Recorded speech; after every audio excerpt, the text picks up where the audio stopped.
Looking back at the history of services for people with developmental disabilities, we first look at April 17, 1857, which was the date that the state of Ohio established the first institution for feeble-minded youth in Columbus.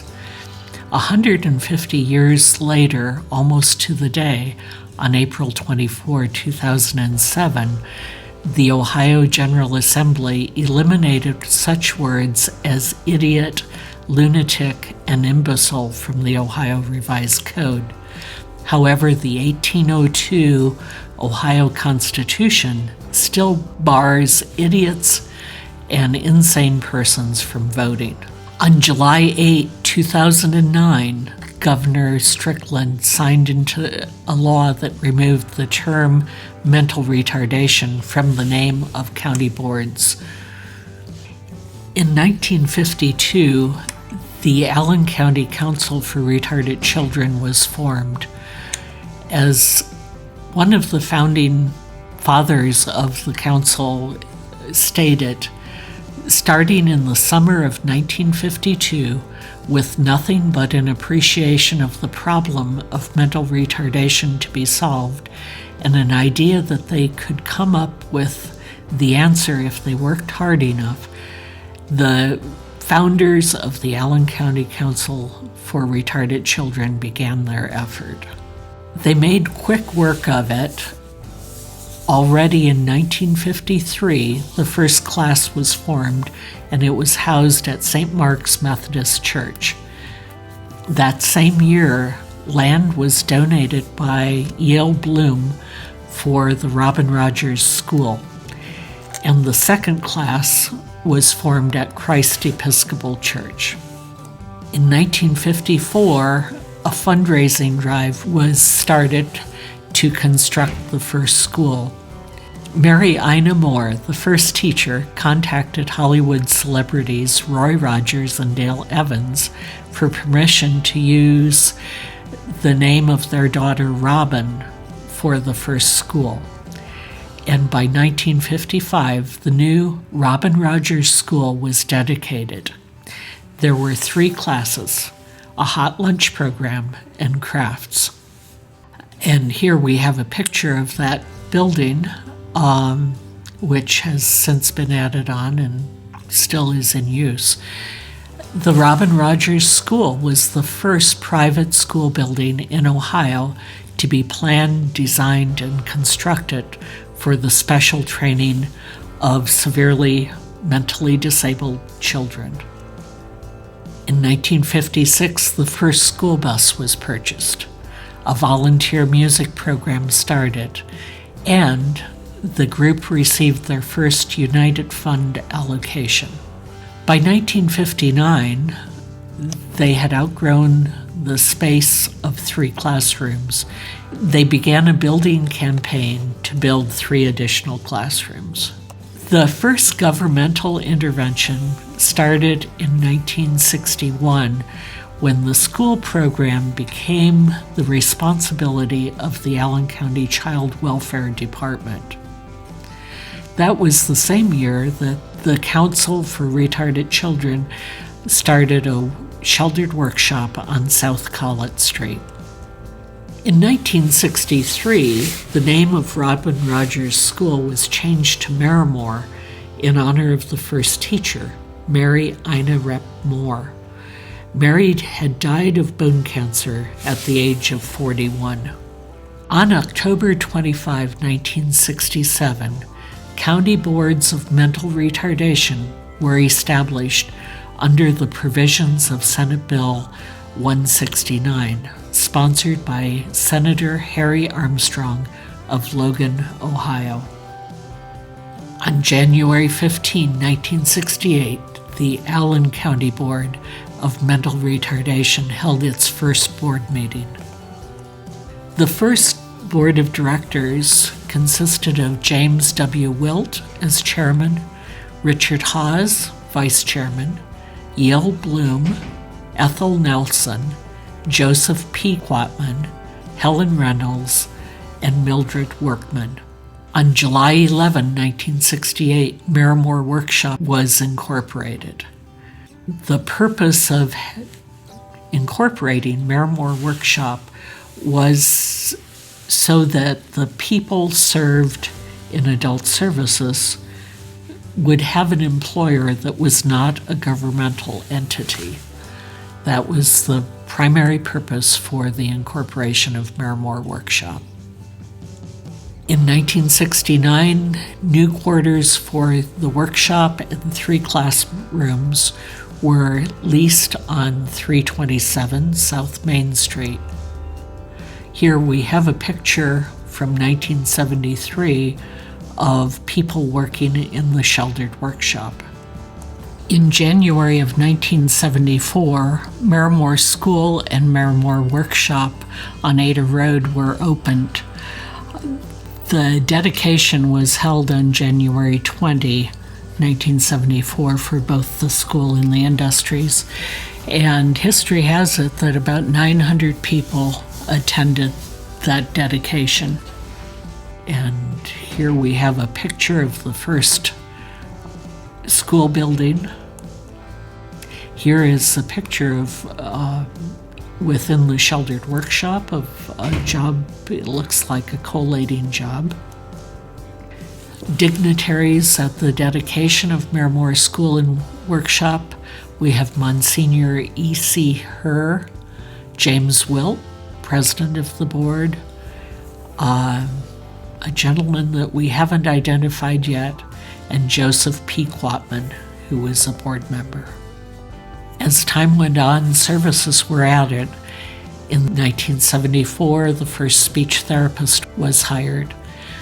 A rather historic moment occurred in 1975 when the early intervention program began. County boards of developmental disabilities were the first in the state of Ohio to recognize the importance of early intervention.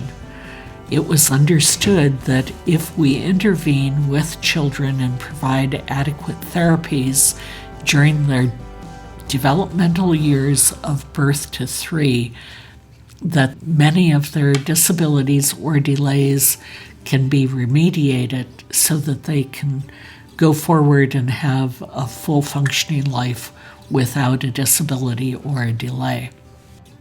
In 1977, we began our first classes for adults. Also in 1977, the first levy was passed by the voters of Allen County. It was a 1 mil levy, which then took us out of the county's general fund and gave us funds of our own.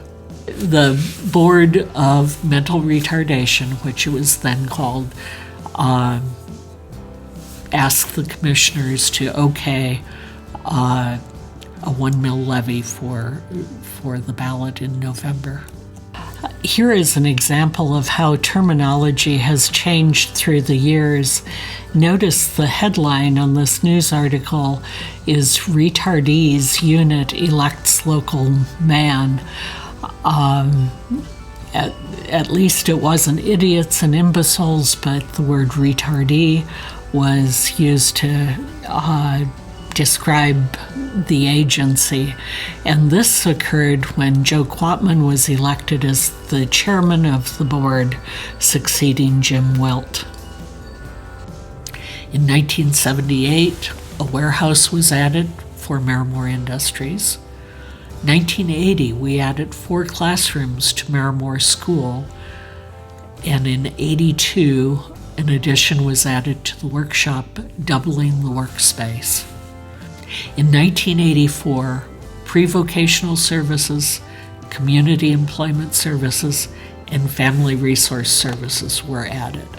In 1985, Marimor Workshop Incorporated changed its name to Marimor Industries Incorporated. In 1986, a 4,225 square foot addition was added to house people in the pre-vocational program. A very significant happening in 1986 was when case management moved from the state to the local level. Prior to that, when case management services were needed, we had to contact someone up in Toledo to come down and handle whatever the crisis was. And usually that was happening on Friday at 3 p.m. when crisis would occur, which obviously meant we had to handle the situation locally without really having a structure to make that happen. But starting in 1986, we were given the authority and the means of handling the crisis that happened from time to time. In 1987, we figured out that people with developmental disabilities didn't necessarily have to work until they died. And so we started a geriatric program so that people could actually retire and have a program to go to.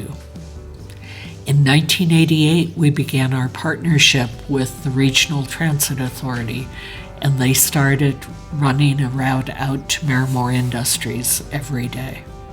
In 1990, our first capital improvement levy was passed. We also started our first supported living program in 1990. But I like to always say that even though the state funded and started supported living in 1990, in Allen County, we actually had a client who started the concept of supported living about a year before that. He was an older man who had been raised in an institution and then moved to Allen County into a group home. And one day he announced that he was going to move out of the group home into a home of his own. We spent a great deal of time explaining to him why that could not happen. And we gave him tests, and we proved to him that he didn't have the skills needed to live in a place by himself. He tolerated all of our arguments, but he continued to tell us he was going to move. Finally, the day came when we could envision him loading up what he could on his three-wheel bike and moving down the road to a place of his own. And at that point, we decided to get serious and to help him do that. And so a gentleman by the name of Harold actually was the one who started the concept of supported living in Allen County a year or two before the state caught on that it would be a good idea.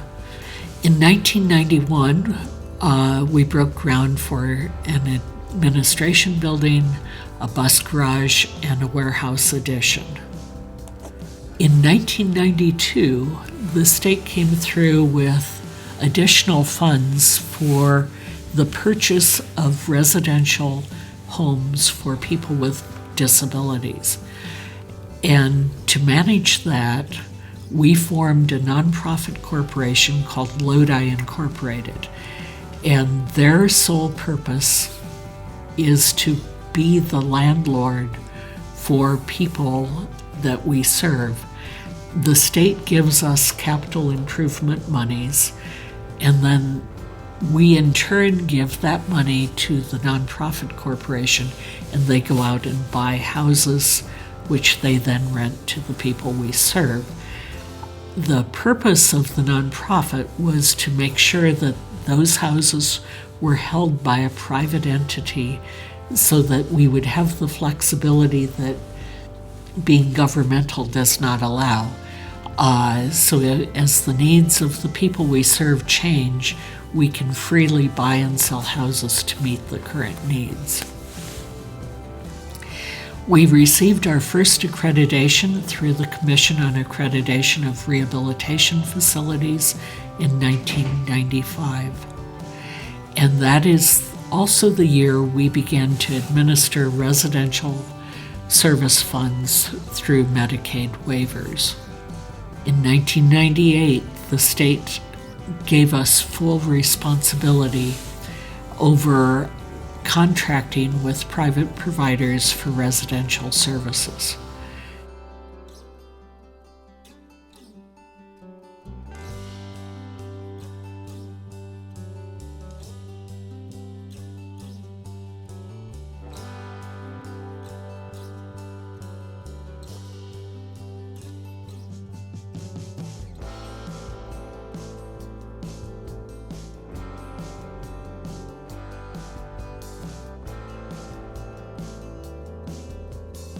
In 1998, case management and residential services moved into a leased facility on Main Street.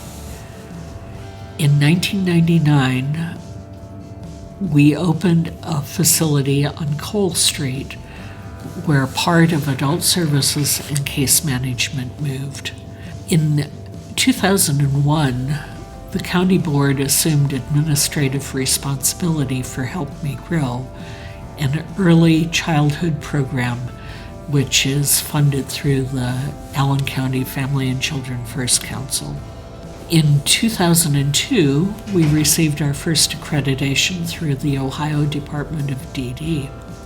At that time, it was Ohio Department of Mental Retardation and Developmental Disabilities.